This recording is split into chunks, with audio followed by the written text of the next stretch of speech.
with me today I have Hilde Sevens. She's the CEO, or recently appointed CEO of hsbcad, a vendor or a supplier to the offsite construction industry of software. Okay. So welcome to the Built Offsite discussion. Thank you. And what a magnificent event LIGNA is. I'm so pleased to be here. And what drew you to the company? Yeah, okay. So my background is in software for more than 25 years now. I worked at Siemens PLM for 7 years, primarily in Los Angeles, working on product management for all the tooling design tools that they have. And then I moved to Autodesk, moved to San Francisco to go and work for Autodesk there, and I did a wide variety of jobs at Autodesk, including building up a new business unit for Factory Design Suite, as well as doing some M&A, primarily on the manufacturing side. And I did that for 6 years in San Francisco, after which I moved back to Belgium because I'm originally from Belgium. And continued to work for Autodesk in a business development role for the 3D printing platform of Autodesk, getting the partners on board on the platform and things like that. And then in 2015, I was asked by Nemetschek if I could join them to lead one of their brands, the SIA. SIA is the brand called, it's a structural engineering software for structural and civil engineers. And it's a brand that has its headquarters in Belgium.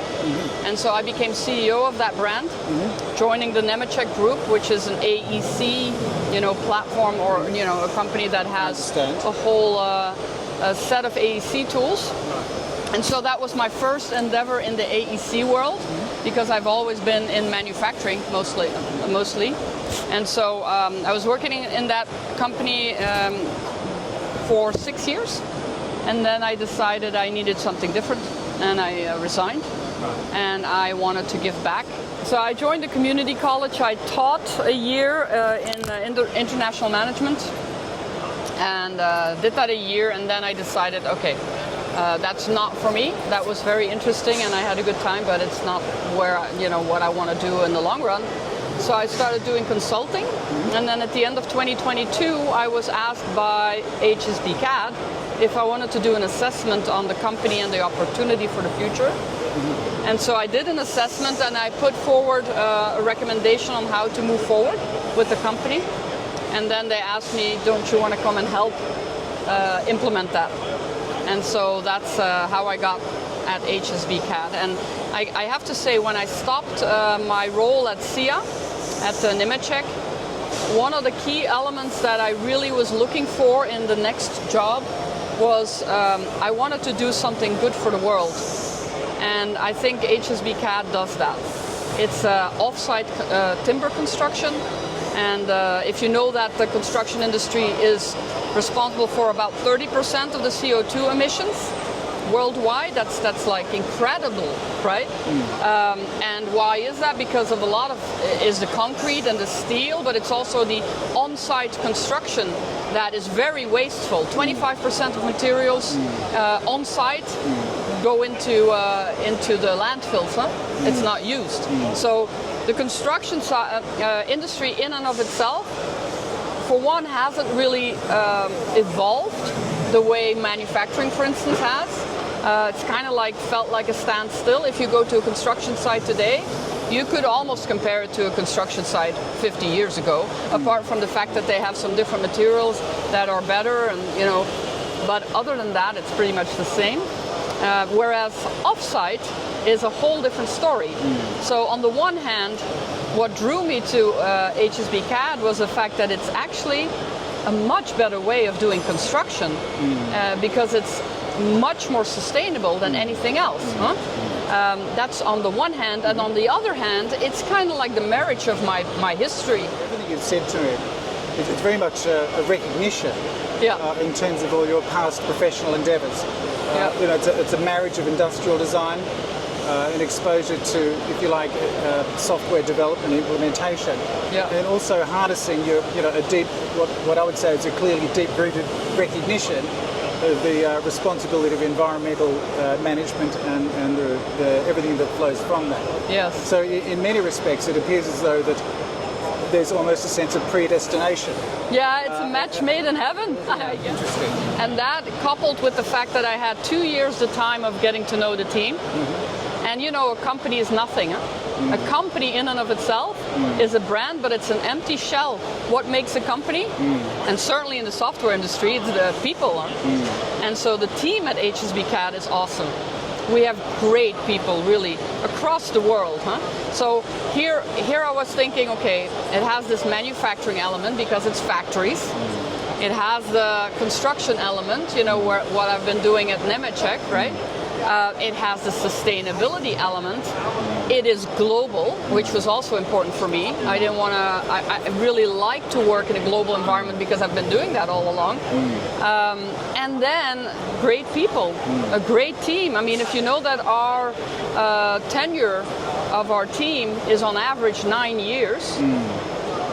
That's a long time, right? That means that we have people who have been with the company for 20 years or more. And they stay with the company because we feel like one team and we're all in it together. We're all passionate about this. And that's also important, huh? Even more.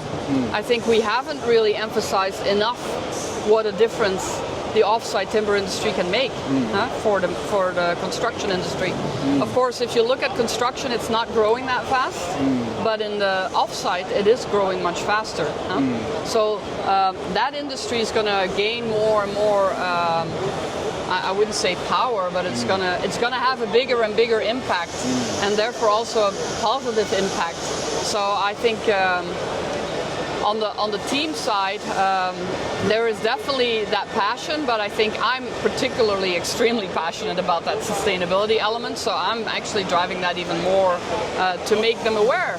You know, a lot of people aren't even aware the difference that it makes. Huh? I think if you look at where we want to be or where we want to go, we are already, you know, serving any kind of machine, having the ability to really drive a full factory regardless of the machines that are in there. I think where we can really make a difference and where we set ourselves apart is in the fact that we have a workflow that we support, right? We support it all the way from the design of the parts and how they need to fit together and all of that, all the way to, you know, how am I going to put this through my factory, all the way to putting, you know, stacking it together and putting it on the truck so that it comes out at the construction site in the right order. That design for manufacturing and assembly workflow, that is key for our business, and I think that's only going to get more important.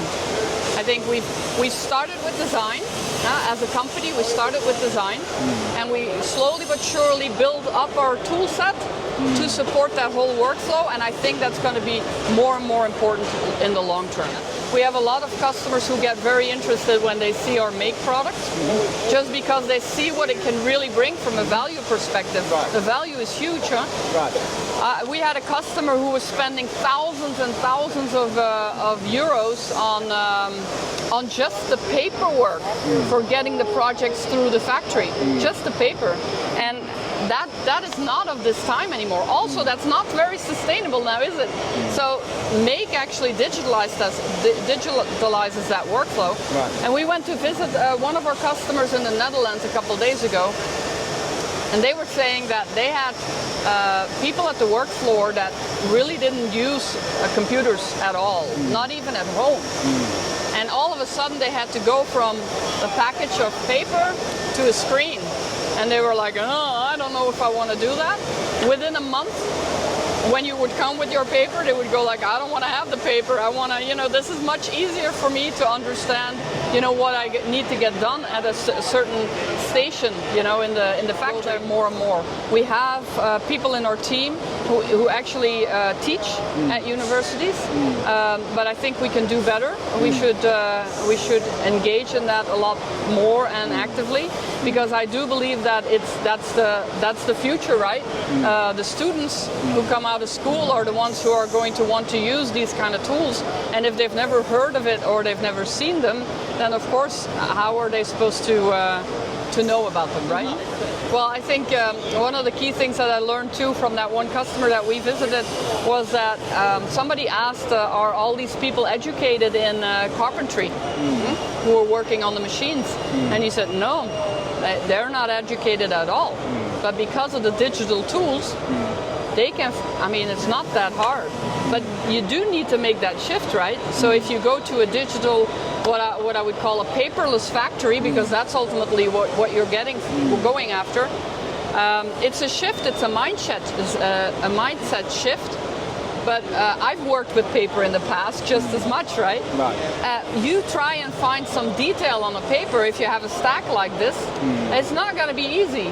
Whereas if you're in a digital form, you can find it like instantaneously. It's much easier, huh? So even for people who have been doing this for, I don't know, 20 years with paper, they need about a month maybe to get completely accustomed and going with the digital tool set.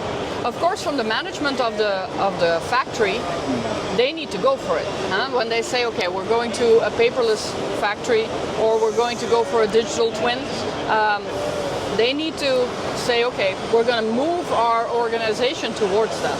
On the timber, well, I think on timber we're definitely, we've been in this market for a very long time, but we've also been in the light gauge steel market for a very long time, because the timber framing is it has a lot of similarities. It's not the same, but it has a lot of similarities. And that's why in the past we've had solutions for light gauge steel. And we hear the need in the market.